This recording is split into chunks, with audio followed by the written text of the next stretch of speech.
Jambo, my name is Moya Kehumba. We are continuing looking at microeconomics, and in this video, we are going to look at farm theory.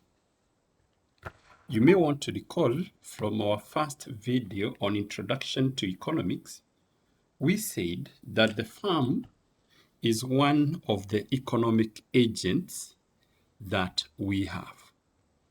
The goal of the farm, among other things, is to maximize its profit. And it does this by ensuring the difference between total revenue and total expenditure is at its maximum, because that difference is the profit. A farm, as an economic agent, is an entity through which the process of production converts inputs into outputs. Again, we are saying that the farm or the producer is motivated by the objective of maximizing profit. And profit in this context is the difference between total revenue and total cost or total expenditure. The farm has got many other goals. For instance, as it aspires to maximize profit, it can only do so if it maximizes revenue or it minimizes costs.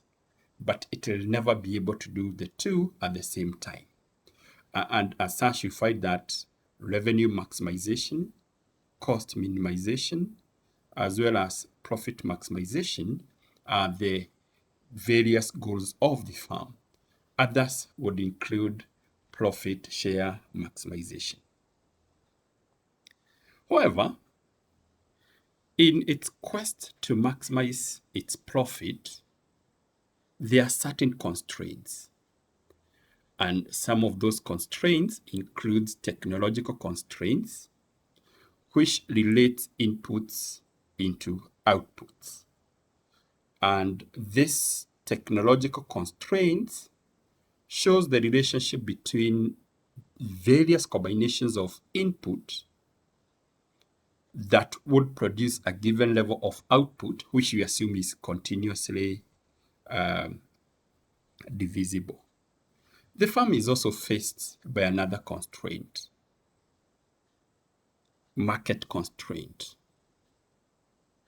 And in the market constraint, we look at the effect on the farm of the actions of other agents in the economic process.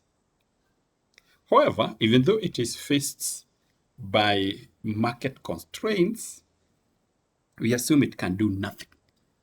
And as such, it can only take price as given for both inputs and outputs.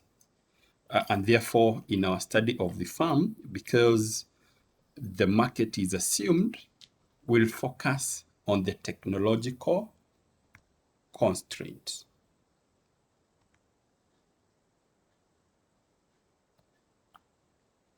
It is important to point out that when you're looking at farm theory, we can actually divide it into three.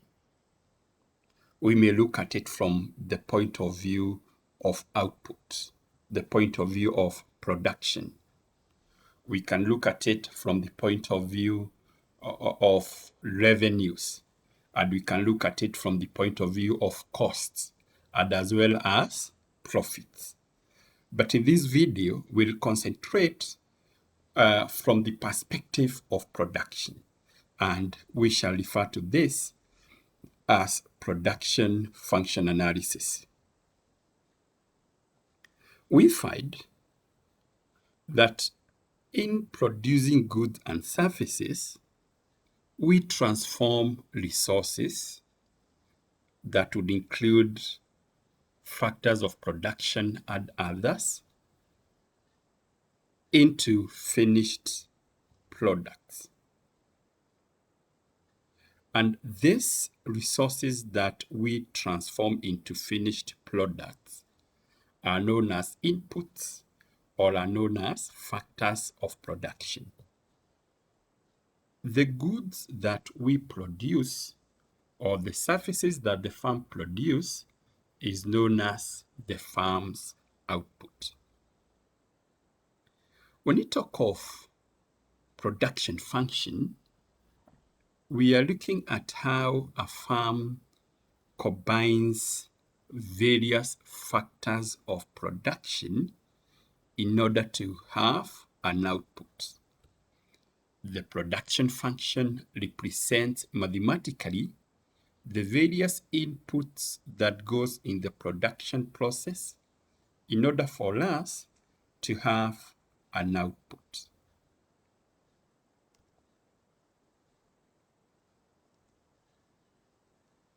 In other words, the production function expresses the functional relationship between quantities of inputs and outputs.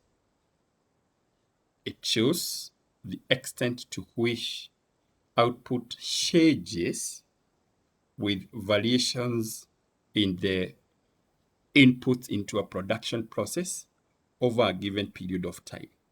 In other words, the production function will show us the amount of output that we obtain from various combinations of inputs that are used in a production function, assuming the state of technology is fixed. We could represent the production function as Q, which would be our level of output as a function of labor, management or entrepreneurship, natural resources or land, capital, and technology, which technology we assume that it is fixed. So the production function is expressed as a function of output, Q, labor, entrepreneurship, land, capital, and technology. F, as we notice, is the functional relationship in this case. However, as most of our analysis is basically graphical, we'll concern ourselves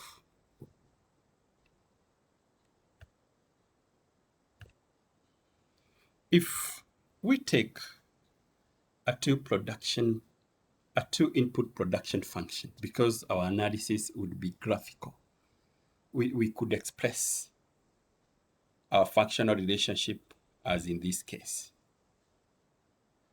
That output is a function of labor and capital, but it can be any two factors of production, so as we are able to express the graphical relationship. We find that we've got two types of production function. One is rigid, which will relate to the short term, and the other one is flexible. The one which is rigid is the one that relates to the short run, and the flexible one relates to the long run. We find that in economics, in the short run, we have at least one of the factors being fixed. If in economics we find any of the factor or any of the cost being fixed, then that is a short run situation. But where all variables are, all factors are variable, then that is a long run situation. And it is the same case with production function. We may have for a short run situation, in which case some of the factors of production are fixed, or a long run situation. In the short run, the technical conditions of production are rigid. That is, they are fixed. And that would mean the various input we use to produce a given level of output are in fixed proportions, or at least one of the factors is fixed. We said we can use two factors of production, is fixed, and the other one variable. And therefore, it is possible in the short run to change the quantities of input of one factor while keeping the fixed factor constant so as to have more output.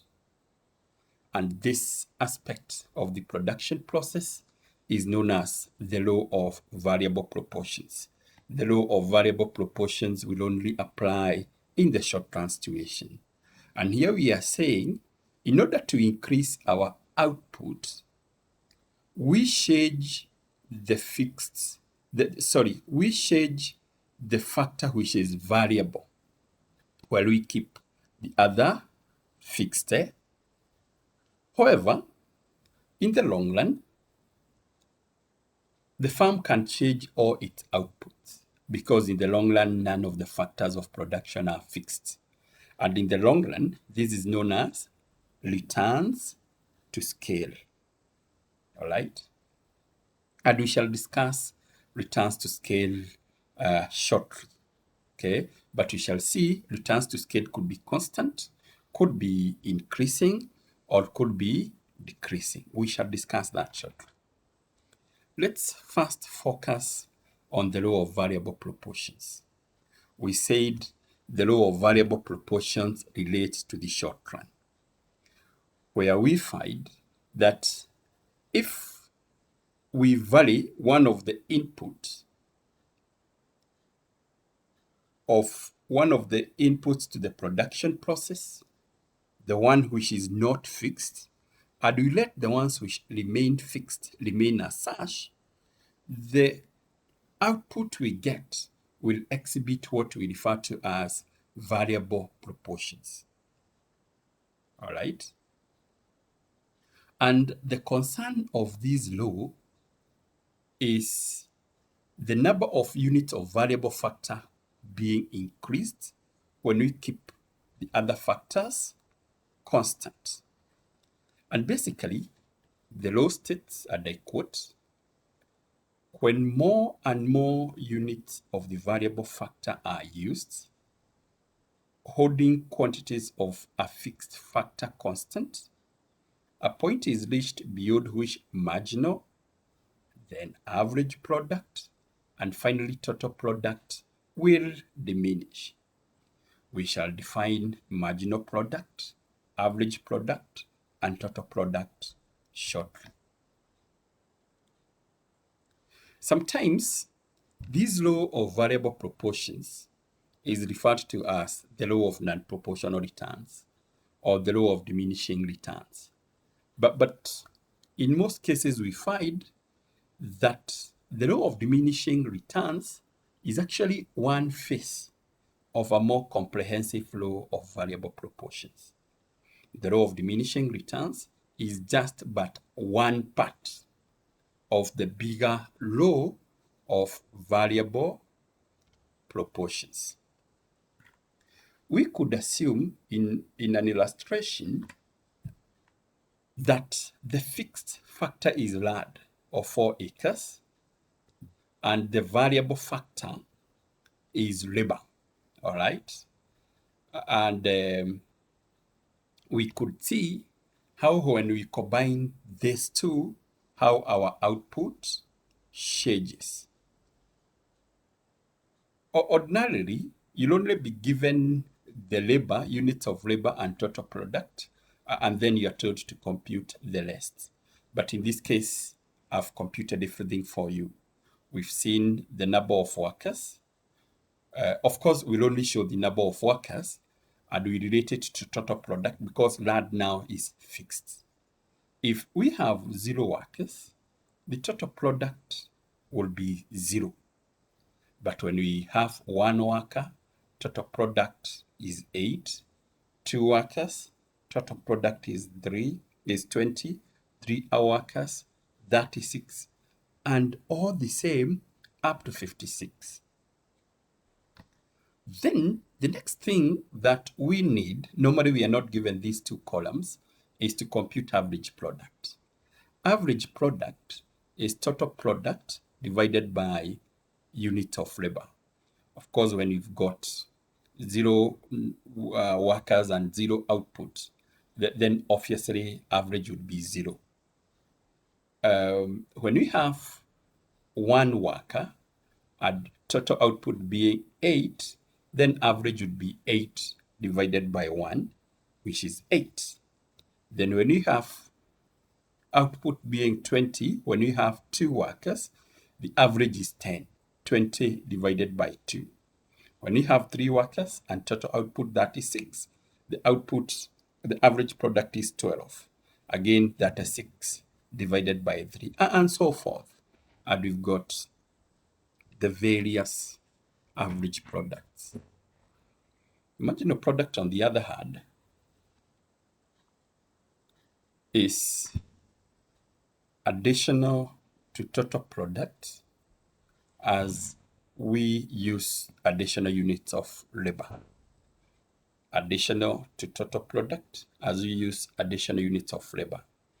And it's basically computed as change in total product over change in input, or the derivative of total product in respect to output.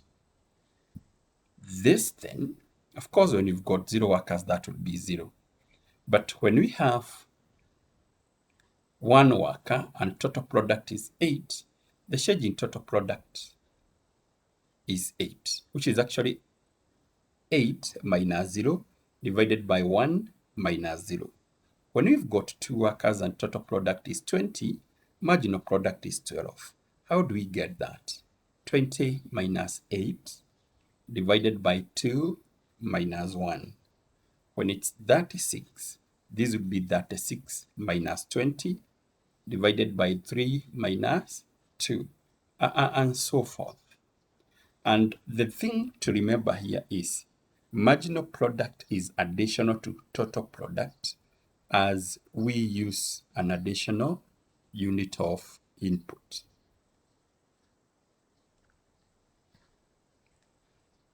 Total product, we could define these variables.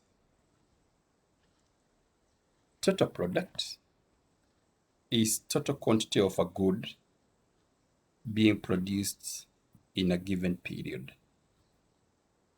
It is the number of units produced per unit of time. And you notice that total product will increase as we use more inputs. We could actually look at our table. Look, we are getting more and more output other than when you are at 6, 7 laborers as we increase output. But we shall shortly see why that is the situation. Marginal product is the change in total product resulting from 1 unit change in inputs. It tells us the contribution to total product of adding more work. And we calculate marginal product as change in total product over change in input. Then we've got average product, which is actually average productivity. And this, we compute it as total product over inputs. We can show this in a curve. Okay, we could show this in a curve. And what we have first is the total product curve, which, as you notice, is actually increasing. It starts from 0, increases, gets to a maximum at point C, and then starts declining. Then we have average product. It's increasing, gets to maximum, and then starts declining, but doesn't become negative. For marginal product, it increases, gets to maximum, and then starts to decline. You notice that marginal product is equal to average product when average product is at its maximum. It's important to note what we have in our y-axis is total product, average product, and marginal product. Whereas in x-axis, we got unit of variable factors of production. In the next couple of slides, we shall explain this graph. And this graph represents the law of variable proportions. And as we pointed out, the total product curve first rises at an increasing rate, but up to a point, which is point A. But from point A upward, the total product increases at a diminishing rate till it reaches its highest point, C, then starts declining. I need us to notice that when total product is increasing at an increasing rate up to point A, marginal product is also increasing up to point B. And beyond that point, marginal product starts to diminish. You notice when total marginal product is diminishing, total product is increasing at an increasing rate up to point C. And when total product starts diminishing, marginal product becomes negative. But we shall see that.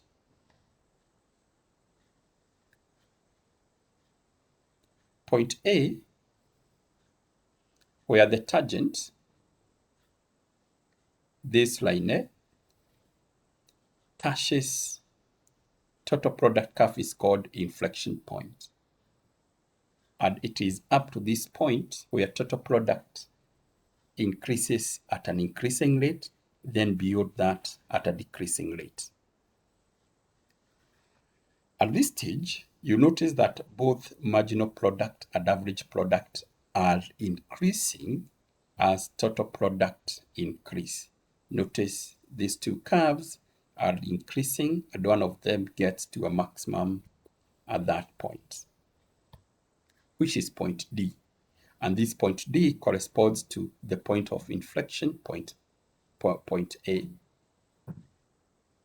The maximum point of the average point curve, E, coincides or is equal to marginal product curve. And it also coincides with point B on the total product curve. And when total product curve gets to its maximum point C, marginal product is equal to 0, point F. Like I mentioned, when total product starts to decline, marginal cost curve becomes negative. That is below the y-axis, this section here.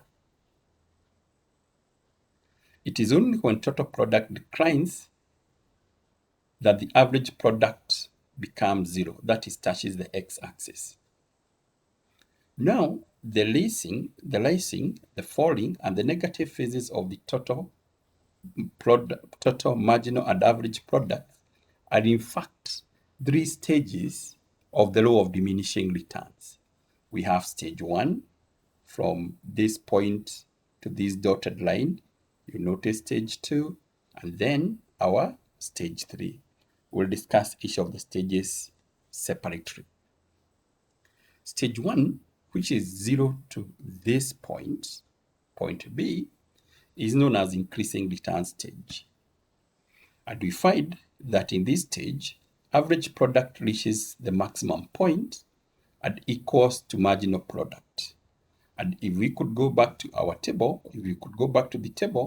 you realize that this happens when 4 workers are employed. This stage starts from the origin up to the point where average product and marginal product meets. In this stage, total product is increasing rapidly.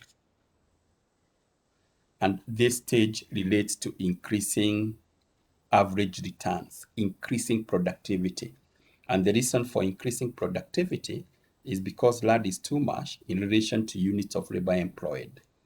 And we find it is uneconomical to cultivate the land at this stage. We are better off moving to another stage because average product is actually increasing. And there are reasons why we find this returns increasing. It is because the fixed factor is in large quantities when we compare it with variable factor. The land is too big compared to number of workers.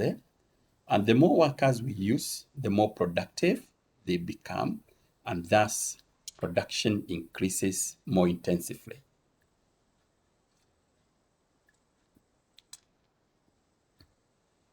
We can also explain it from the perspective that at first, the fixed factor cannot be put to maximum use due to non-applicability of sufficient units of labor.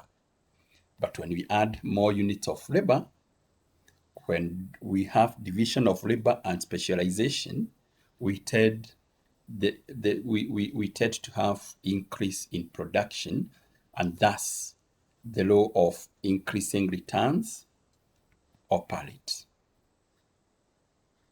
Again, the fixed factor is available is indivisible. We can only find it in fixed minimum size. And when we use more and more units of the variable factor in variable factor, then production will increase more than proportionately.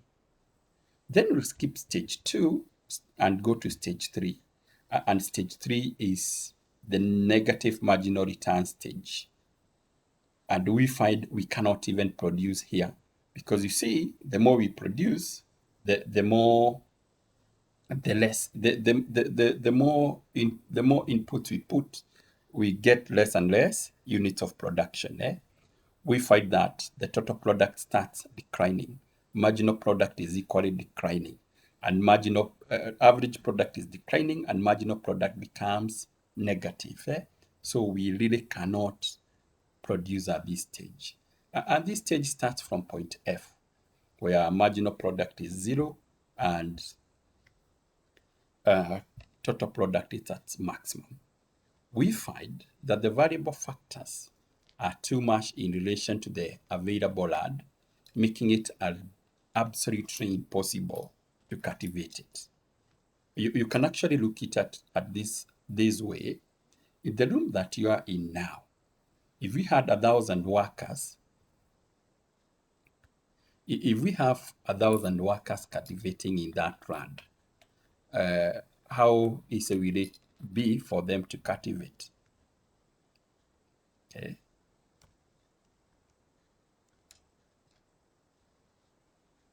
So to the right of point F, the variable factor is used more excessively. And then we have stage 2, the law of diminishing returns. And in between these two stages, this is the most important stage of production process.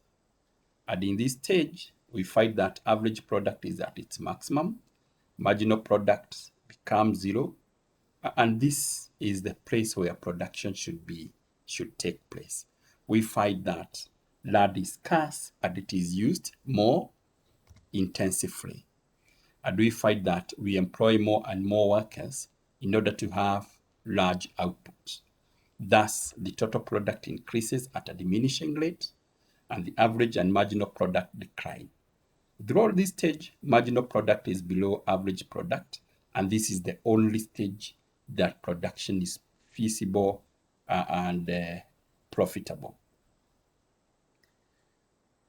We find that this is the stage that actually is referred to as the law of diminishing return stage.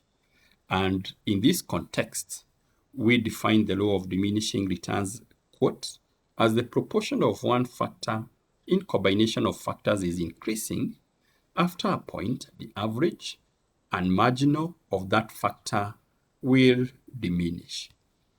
We have various assumptions. It's possible to vary the proportion in which inputs are combined. Only one of the factors is variable, others are held constant. All units of the variable factors are homogeneous.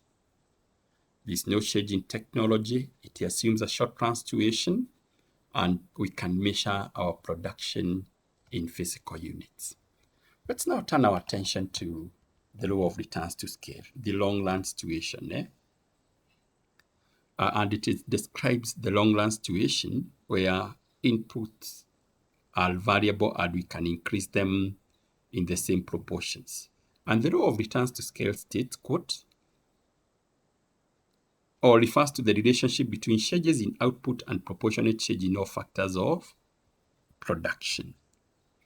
There are certain assumptions that we make. All factors are variable. All workers have different tools, among others.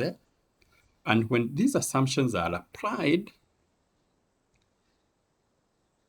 this law shows three stages. This is the first stage, increasing return stage, constant return stage, and diminishing return stage. And this can be explained with the help of that table. You notice that the scale of production is going up. 1 worker, 2 acres of land, 8 workers and 16 acres of land, and so forth. We have the total products or total return and marginal return, which exhibits increasing returns, the rising portion here, constant return, the horizontal portion here, and diminishing returns, that other portion. But why do returns first increase, become constant, and they diminish? They increase because of the indivisibility of factors of production. They increase because of specialization and division of labor, and also the application of internal and external economies of scale. But why do they become constant? They become constant because as the firm enlarges further, internal and external economies are counterbalanced, and the returns to scale is in the same proportions. In addition, these factors are perfectly divisible, substitutable, homogeneous, the same, and therefore returns to scale remains constant. Ultimately, they diminish, and they diminish because of inefficiencies. They diminish because of internal diseconomies and external diseconomies of scale. Thank you for your time. Please like, share, and subscribe to the video. Thank you.